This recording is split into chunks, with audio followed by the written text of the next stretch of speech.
Hello everyone, and in today's lesson we're gonna learn how to make the sound fade out smoothly in Adobe Premiere Pro.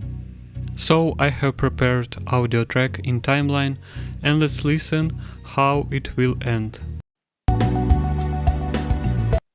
And as you can hear, it stops very quickly.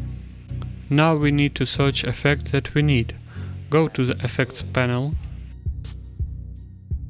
We choose audio transitions, crossfade and exponential fade.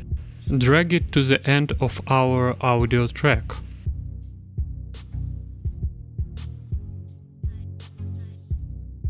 We can expand it, select it, and in the FX control panel we have duration.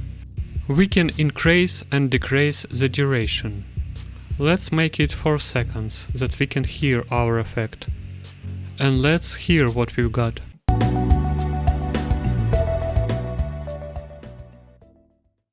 Excellent! We have smooth audio fade out. It's very pleasing to our ears. That's all, thank you for your attention, subscribe to the channel and have a nice day!